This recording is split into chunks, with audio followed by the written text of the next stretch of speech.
ए राजा जी, ए राजा जी, ए कारे तारा हल, हा जरूरत मुहूर्त खूबसूरत हो। हमारा बुझाता बबुआ डीएम होई है, ना ना ना ना ना ना ई त सीएम होई है हो। ललना हिंद के सितारा ई त पीएम होई है, ओह से ऊपरा सब हुई हैं। नमस्कार, मैं हूँ श्वेता सुरभि इम्पैक्ट लाइव पर और हमेशा की तरह खास मेहमान के साथ मैं मौजूद हूँ। तो ये फिलहाल राज की बात है कि मेहमान है कौन। सबसे पहले एक शब्द बताती हूँ आपको, जिसे हम कहते हैं पंचायत। सुनते ही कुछ दिमाग में आया होगा, भाई पंचायत क्या होती है? जो गाँवों में न्याय व्यवस्था होती है, सरपंच होते हैं वगैरह वगैरह वगैरह। दूसरा हो सकता है आपको ख्याल आया हो मुंशी प्रेमचंद की कहानी पंच परमेश्वर, उसमें पंचायत जहाँ पक्षियों की भी पंचायत बैठी थी, शायद वो भी हो। लेकिन नहीं, इनमें से कुछ याद नहीं आएगा आपको। आपको याद क्या आएगा? पंचायत, यानी कि फुलेरा पंचायत। अब फुलेरा पंचायत में तो जितने भी लोग हैं सब हमारे लिए उतने ही फेवरेट हैं, सब हॉट केक बने हुए हैं ओवरऑल। उनमें से कुछ कुछ लोग जो है ना बड़ा चुन करके आए हुए हैं, तो मेरे ख्याल आपको अंदाज लग गया होगा कि मैं किसकी बात कर रही हूँ, जिनकी बकरी ही खोई रहती है। हमारे साथ हैं बुल्लू जी। बुल्लू भैया नमस्कार, बहुत बहुत स्वागत है आपका। इन्हें मैं माधव कहना ज्यादा अच्छा समझूंगी क्योंकि आप उसी नाम से जानेंगे। हाँ, तो thank you Surabhi, thank you impact live, आपने मुझे यहाँ बुलाया इसके लिए। जी, सबसे पहले शुरुआत करेंगे पंचायत पर, तो बहुत सारी बातें करनी है, पर हम शुरुआत करेंगे ये कि आपने कैसे शुरुआत की। मैंने नाटक से शुरुआत की, गांव में नाटक करता था। उसके बाद फिर पटना आए तो पटना में भी नाटक करने लगे।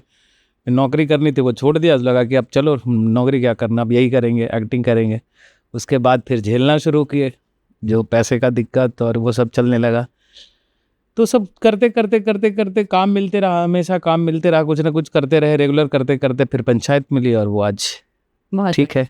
बहुत अच्छी बात है। लेकिन जो एक्टिंग में आपने एक बताया, जबकि आप बात कर रहे हैं दशकों पहले, तो उस वक्त एक्टिंग को वैसे भी कुछ खास माना नहीं जाता था। क्या कर रहे हो, मतलब आज भी ऐसा होता है, क्या करते हो? एक्टर हैं, मतलब करते क्या हो है ना, ये वाला सवाल है। तो उस वक्त आपको बहुत विरोध झेलना पड़ा होगा, स्ट्रगल रहा होगा फैमिली से। हाँ, वो लोग बोलते थे तो वो समझा भी नहीं सकते थे। मैंने बहुत कोशिश भी की समझाने की, लेकिन बहुत कुछ समझाना पड़ेगा जो कि नहीं समझ सकते। वो वही समझ सकता है जो इस फील्ड में आया हो। तो आप किसी और को नहीं समझा सकते, सिर्फ यही कह सकते हैं कि जो मेरा मन कर रहा है वो करने दो। मेरा मन है ये करने को, मुझे करने दो। मैं नहीं समझा पाऊंगा आपको कि मैं क्या कर रहा हूँ और मेरा कैरियर क्या है, ये नहीं किसी को समझाया जा सकता। एक्टिंग का कैरियर क्या है ये किसी को समझाया नहीं जा सकता जब तक कि वो इस फील्ड से ना हो। यदि इस फील्ड से हो तो वो उसको बताना ही नहीं पड़ेगा कि क्या कैरियर, वो खुद समझ जाएगा। और जहाँ तक करियर की बात है, जिस एक्टिंग की आप बात करें, वो एक जुनून होता है। तो वो जुनून आपको 2 साल लगे या 10 साल लगे, वो उभर कर सामने आता है और आपको मंजिल देता है, जो कि हमें अभी नजर आ रहा है। वो तो है ही कि आप जितना बड़ा आपका टारगेट होगा उतना ज़्यादा स्ट्रगल लगेगा, उतना ज़्यादा मेहनत लगेगा। अंबानी को अंबानी होने में सालों लगे उसको। कितना आज भी अंबानी, हमको नहीं लगता है कि साथ ऐसे खाली बैठ जाते होंगे कि चलो मूंगफली खाते हैं बैठ के, गुलगप्पा खाते हैं, ये उनका हमको नहीं लगता है। वो काम करते हैं। जो भी जिनको जितना, शाहरुख को ही ले लें, शाहरुख खुद ही आज भी वो चैन से नहीं बैठते हैं एक मिनट भी, रात में आज भी नहीं वो सोते हैं। तो वो उतना मेहनत लगता है, शाहरुख को शाहरुख होने में टाइम लगता है, मेहनत लगता है। सब कुछ बेस्ट होना पड़ेगा आपको बेस्ट होने के लिए। राइट। जो हम लोग देखते हैं स्ट्रगलर जो बॉम्बे जाते हैं, और मतलब रोज ही माया नगरी से लेकर जाता है कि रोज पता नहीं कितने हजारों सपने उस प्लेटफॉर्म पे उतरते हैं।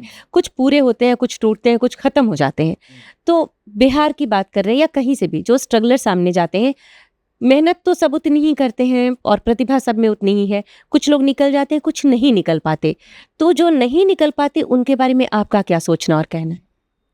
जो नहीं निकल पाते उनके बारे में मेरी सहानुभूति हो सकती है, और क्या कर सकते हैं। और निराश ना हो, ये ज़रूर कहेंगे कि यदि आपका नहीं कुछ हो रहा है तो इसका मतलब कहीं कुछ है, कमी है, कुछ तो है जो कि हमको दिखाई नहीं दे रहा है। अक्सर जब आपको कोई ऐसा समस्या दिखाई देता है जिसके बाद आगे कोई रास्ता नहीं दिखाई दे रहा है, इसका मतलब ये नहीं कि रास्ता है नहीं, रास्ता है, आपको दिखाई नहीं दे रहा है उस समय। ऐसे भी आम जीवन में भी होता है, कहीं चाबी सामने ही रखा हुआ, आप ढूंढ रहे हैं, अरे यार कहाँ है कहाँ है, अचानक फिर पता चलता है अरे यार बोल रहे हैं चाबी का, अच्छा यही।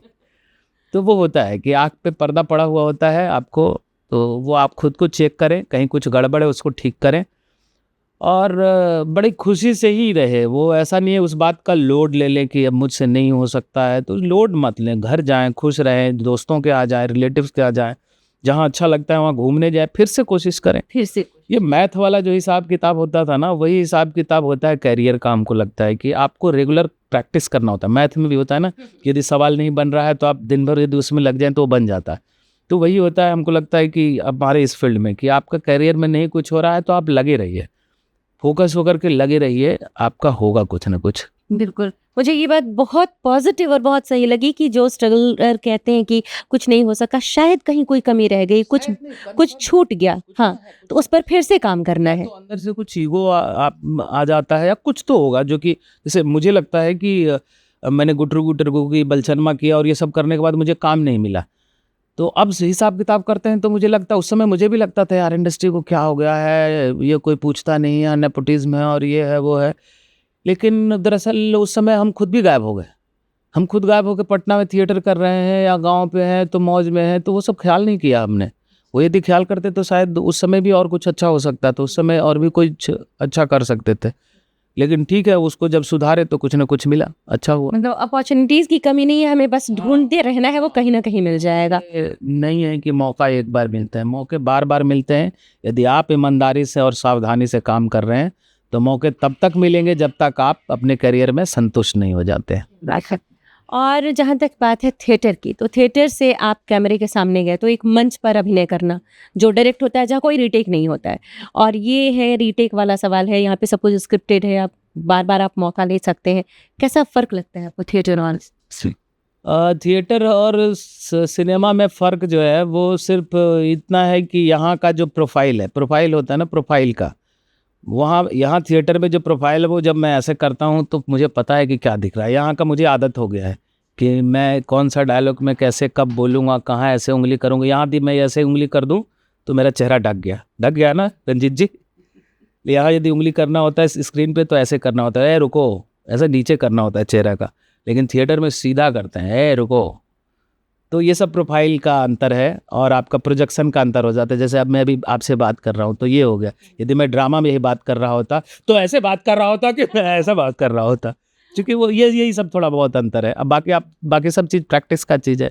जैसे थिएटर में प्रैक्टिस करके हमने सीखा है, वैसे सिनेमा में भी अभी प्रैक्टिस कर रहा हूँ तो दिख रहा है। जैसे कि ये सिनेमा में तो ये दिक्कत है ना कि आप कर लेंगे, उसके बाद तुरंत आपको नहीं दिखेगा। जब पंचायत आई है तब दिख रहा है मेरी गलतियाँ मुझे, कि कहाँ मैंने क्या किया, कहाँ मेरा प्रोफाइल गड़बड़ा है, कहाँ मैं डायलॉग ठीक किया। तो अब वो सब सीखूंगा, फिर अगले में वो गलती नहीं करूँगा। तो ऐसे ही धीरे धीरे एक्टर भी और ये होते जाते हैं, समझदार होते जाते हैं और अच्छा करते हैं। जिसको एक्सपीरियंस बोलते हैं हम लोग। तो इस एक्सपीरियंस को लेकर के आगे तो बढ़ना है, आगे का कुछ प्लान है, कोई भविष्य की योजना कुछ सोचा? भविष्य की योजना एक्टिंग करना है और कुछ नहीं। मुझे मेरी इच्छा है, सच पूछिए तो, कि एक मगही में फिल्म बनाने की। जब भी डायरेक्शन करूँगा तो बहुत मगही में एक फिल्म बनाऊँगा। कभी अभी की बात ही नहीं है वो सब कुछ। अभी तो एक्टिंग मिलना शुरू हुआ है, तो अभी तो कम से कम 10 साल एक्टिंग कर लें, उसके बाद सोचेंगे कुछ। ये है। और भविष्य की गांव में रहने का बहुत मन करता है हमेशा, कि मैं चाहता हूं कि मुझे लोग मैं गांव में रहूं और वहीं से मुझे शूटिंग में बुलाएं और काम करें, जो कि अभी संभव नहीं है। 5-7 साल मुझे लगता है कि अभी और इंडस्ट्री में 10 साल मुझे रहना पड़ेगा, मुंबई रहना पड़ेगा और काम करना पड़ेगा। फिर शायद ये मुझे मौका मिले कि आप गांव में रहिए और आपको शूटिंग पे बुला लिया जाएगा। मतलब बहुत सही सोच है। देखिए ये कब और कैसे इम्प्लीमेंट हो पाता है। पटना के एक्टर्स, स्ट्रगलर एक्टर्स हैं, उनके लिए आप क्या सोचते हैं, क्या किया जाए कि उनको मौका मिले और उनकी प्रतिभा वहाँ तक पहुँचे, टैलेंट निखर के आए, मौका मिले? सरकार को तो बहुत कुछ करना चाहिए। सरकार को, मुझे हमेशा ये समझ में नहीं आता है कि ये सिनेमा जो उद्योग है इसको इतना उदासीन होकर के देखती है सरकार हमेशा। बाकी सब विधा पे है कि वहाँ भी बहुत कुछ ख्याल नहीं है उनका। थोड़ा बहुत ज़रूरी है, इसलिए थोड़ा थोड़ा देते रहो इनको। लेकिन जो सिनेमा उद्योग है इस पर क्यों नहीं आप ध्यान देते? मुझे तो लगता है कि लड़कों को स्कॉलरशिप मिलना चाहिए कि जाओ तुम यहाँ से, जैसे पटना रंगमंच में अच्छा जो अभिनेता कर रहा है काम, 5-10 साल से रंगमंच कर रहा है, अब वो बेचारा, उसके पास आर्थिक स्थिति ठीक नहीं है कि वो मुंबई जा सकता। बहुत सारे ऐसे एक्टर हैं जिनके, मेरे साथ भी ऐसा ही रहा कि मेरे पास पैसे नहीं होते थे, मैं मुंबई जाता था, खर्चे हो जाते थे, यहाँ चले आते थे, फिर से पटना आ जाते थे। तो ऐसे बच्चों को आप सेलेक्ट करके कम से कम 10-15 बच्चों को 2 साल के लिए आप स्कॉलरशिप दीजिए और उनको मुंबई भेजिए। और बोलिए जाओ स्ट्रगल करो, और वो जो पैसे वो कमाने लगे तो उनसे वापस ले लो। वो बोले कि तुम वापस कर देना पैसे, तो वो आगे भी काम देगा, और ये होगा कि वो कुछ काम कर सकेगा, वो रोजगार कर सकेगा कुछ किसी भी फील्ड में हो, डायरेक्शन में हो, राइटिंग में हो, एक्टिंग में, कहीं कुछ सर्वाइव कर गया तो कर गया, कि अच्छी बात है ना। वो तो हमेशा सरकार का श्रेय रहेगा ना कि इसके एक्टर होने में, जैसे यदि मुझे उस समय सरकार ये दे देती होती है ऐसी कोई स्कॉलरशिप, तो शायद मुझे लगता है कि मैं और पहले कुछ अच्छा कर चुका होता। ये मेरा बाल दाढ़ी पकता नहीं पंचायत आते आते। बिल्कुल, बहुत सही बात है। फ़िल्म इंडस्ट्री अगर हम सोचे पटना में सेटल, बिहार में सेटल करने का, तो क्या संभावनाएँ, आपको लगता है कि आगे यहाँ कुछ ऐसा प्रोस्पेक्ट्स है? हाँ, संभावनाएँ तो बिहार में बहुत है। संभावनाएँ तो यहाँ इतना है कि यहाँ लंदन बनाया जा सकता है, यहाँ कुछ भी बनाया जा सकता है, वो किया जा सकता है। दरअसल सब चैनलाइज़ करने की ज़रूरत है, सब कुछ चैनलाइज़ करने की ज़रूरत है, ख़्याल करने की ज़रूरत है। सरकार को, लोगों को, जनता को, सबको ये ख़्याल करे तो सब कुछ हो जाए, ध्यान दे तो सब हो जाए। कुछ भी कर सकता है, बिहारी कुछ भी कर सकता है। ये पानी में रह कर के भी दिखा सकता है जिसको बोला जाए। पंचायत के माधव जी हमारे पास हैं यहाँ पर, और जो पंचायत है तो उसकी पहचान है वो गीत जो हम सुनेंगे अभी इनसे। बुल्लू भैया। अच्छा, पंचायत का गीत। जी। वो ए राजा जी ए कारे तारा हल, हा जरूरत मुहूर्त खूबसूरत हो, हमारा बुझाता बबुआ डीएम होई है, ना ना ना ना ना ना इता सीएम होई है हो, ललना हिंद के सितारा इता पीएम होई है, ओह से ऊपरा सब हुई हैं, वो पंचायत के एक्टर भी हुई हैं। बहुत बढ़िया, लाजवाब। तो पंचायत के माधव जी जिनकी बकरी खोई रहती है और जिन्हें हम बुल्लू जी के नाम से जानते हैं, ये आज हमारे साथ हैं, बहुत ख़ास मेहमान। बहुत वक्त दिया इन्होंने और बहुत ज़मीनी तौर पर बात की, बहुत सारी अच्छी जानकारियाँ मिली। अंदर घुसकर पता चलता है कि वहाँ जाने पर कि क्या सच्चाई है। तो आपका बहुत बहुत धन्यवाद। बहुत बहुत धन्यवाद सुरभि, बहुत बहुत धन्यवाद इम्पैक्ट लाइव ब्रॉडकास्ट को भी। Thank you. तो व्यूअर्स बने रहिए इम्पैक्ट लाइव पर, ऐसे ही खास मेहमानों के साथ हम हमेशा आपके साथ आते रहेंगे। Thank you.